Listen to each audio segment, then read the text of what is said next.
Thanks for having me. So yeah, I am working with censored regression survival analysis in the tidymodels framework. And when people hear survival analysis, they often think of like data from situations like this. And I mean, it is called survival analysis for a reason, but I'm going to include a friendly scheduled reminder that time to death is like not the only type of data where you might be interested in tools from sort of survival analysis. My favorite little example has to do with newspapers. Sort of a newspaper company is putting their papers out for people to grab in various locations, and they sort of want to know what the demand is there so they can put the right number. And if at the end of the day all of them are taken, they have a censored observation, and it is not time that is censored, but the demand of the newspapers. So that helps me remember that sometimes you have censored data where you might not at first expect it. And I'm here because we are extending support for that type of analysis in tidymodels. Tidymodels is a framework and a collection of packages for modeling and machine learning, which uses tidyverse principles. And the part of tidymodels that's specifically for models rather than other elements of that whole modeling process is parsnip.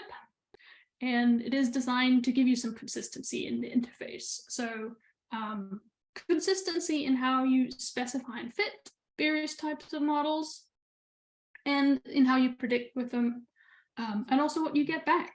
So not like a hodgepodge of vector, matrix, array, data frame, that kind of thing. So that's what parsnip does. And Censored, which was like written very big on my title, is a parsnip extension package specifically for survival models. So I'll talk largely about those 2 bullet points, how sort of design principles for parsnip play out for censored regression and survival models in the censored package, like fit, specify and fit, and how you predict, and then I'll like give a bit of an outlook beyond the models. But let's start with that first one. So in parsnip, you need 3 components to do a full model specification. One is obviously the model type. So here's like the first line, random forest for a random forest model, could be a linear regression model, could be other things. Apart from the model type, you need to tell us how you want to fit that, which kind of implementation you want to use. In this case, it's the Ranger R package. It does not have to be an R package. Most of the times it is, but sometimes other implementations can be used, like Stan for Bayesian models, for example. And the third element here is the modes. So random forest could be used for classification, for regression. So in order to have a full specification, you need to be clear about that and set the mode. And these 3 elements are like a cornerstone of parsnip. So of course they show up in the extension package Censored, which asks the questions, all right, what's actually new and different? We had to make a few additions to this, all for survival analysis. So for one, there's a new model type, just the proportional hazards model. Most famous one of those, the Cox model. There's a new mode to be explicit about you working with censored data. So that's the censored regression mode. And yes, you guessed it, the third element that's new are a bunch of new engines, partly for existing models, but always for that new mode. So they cover parametric models, semi-parametric models like that proportional hazards model, and various tree-based models. And what is also in Censored is a formula interface to all of these models that includes a way to specify stratification. And I bring some data not New York subway, not newspapers, but I can offer some dolphins and whales living in captivity in the US. It's adapted from a Tidy Tuesday dataset. And we have a column for the age of the cetacean, an event indicator, whether they're dead or alive, species, sex, the number of transfers between different facilities in the US, and whether or not they were born in captivity. So for doing this, it helps to load the Censored package, and then we're going to use that new model type, a proportional hazards model, and I'm going to set the engine to the survival package, fit a classic Cox model here, and set the mode to censored regression. That gives you the specification of what you generally want to do. That is not the fitted model yet. That's what you do with fit, and you give it your model formula, and you give it the data, and then you run it. And if you want to include stratification, you can do that as you're used to in the survival package and add a strata term in your model formula. So that altogether gives you how to do that in Censored. And if you're used to working with the survival package directly, you look at this and think, oh, that's a lot of lines of code. Yeah, it is.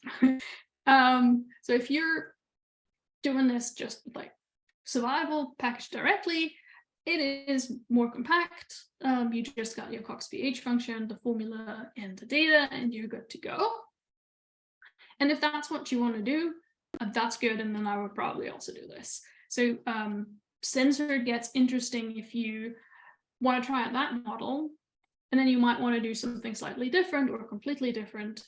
And to demonstrate that, I'm going to change from the classic Cox model to a penalized version of this. So I've just moved the code to the left, same as before, to make some room on the right to do this with the GlimNet package. And GlimNet does not have a formula interface. It wants matrices. So we're going to make these our like predictor matrix X and the response, which is that observe object. And if we want to do stratification, with GlimNet, you have to stratify your response. So that's what we're doing next. And then you can take these two sort of GlimNet functions, set your family to Cox, set your penalty parameter lambda, and then you're good to go. And of course, this isn't the end of the world. And it's not that much to do, especially in this toy example. But if you're doing that a lot, I would argue that it gets a little bit tedious, especially sort of the part of having to change in what way you store and provide your data. So this is the kind of thing we wanted to make easier. So it looks a lot more boring. If we do this with Censored, I've taken what we've done already on the left, copied it over to the right, and then the main thing I changed to go from the regular Cox model to the penalized version is to change the engine. Like I want to fit the same model basically one time with the survival package and one time with the GlimNet package. The other thing we need to do is tell the specification what the penalty parameter is. The other two parts, like the mode and how to fit it and what is the response and what are the predictors, that stays the same. So the main part is sort of the model type and the engine. And if you want to go to something rather different than this, say a boosted tree, then you have to change essentially two lines. So now the model type is a boosted tree, and we're going to use the mboost package as the engine here, and the rest is basically the same. So that is the idea to like give you a certain amount of ease moving from one to another if you need to try out more than one. So what is all there? That's a little table of the model types and the engines that we have. They're all for that new mode, censored regression. At the bottom is like survival reg for parametric models. Proportional hazards you've just seen with the two engines, and then the tree-based methods that I mentioned are decision trees, random forests, bag trees, and boosted trees. And New in the development version, we have another engine flex or spline for making parametric survival models with a spline-based distribution. This has been contributed by Matt Parkinson, so many things for that. And the other new engine has also been a contribution by Byron Diego. That is for sort of the model type random forests, but the engine is one that calculates accelerated oblique random survival forests. And if you want to try that out, you can install the development version from GitHub. And that's sort of the part on how to specify and fit models for Censored. So let's get to the predict part. And also here, there's an element of what is already in tidymodels and how that then plays out here. So predictions through tidymodels code will adhere to these three principles. For one, they'll always be in a tibble, so you know what kind of data format you get. Tibble as the type, but you will also know the column names and types of this. They will be unsurprising. And the third element is that the number of rows in new data, so the data that you predict on, and the output of your call to prediction are the same. Sounds pretty unassuming. That's relevant if you have missing data, and you will get an NA value for those observations rather than them being skipped and removed, and then you might have to figure out where which observation goes if you want to merge it back to your original data or your true values. So that's stuff that comes from the existing tidymodels framework. So what is new for survival analysis? The answer is new prediction types. So what you can predict with these models is, for one, survival time, the expected survival time. I'm just taking the first 3 rows of the Cetaceans data set. I'm going to add an NA in the first row to make things a little more interesting. And then we call predict. We give it the model, we give it a new data, and we set the type to time. We get back tibble. The column that you get for this type will always be named .pred_time. And you have 3 rows because you put 3 rows in. The other major prediction type here is survival probability. That's the type survival here, line 4.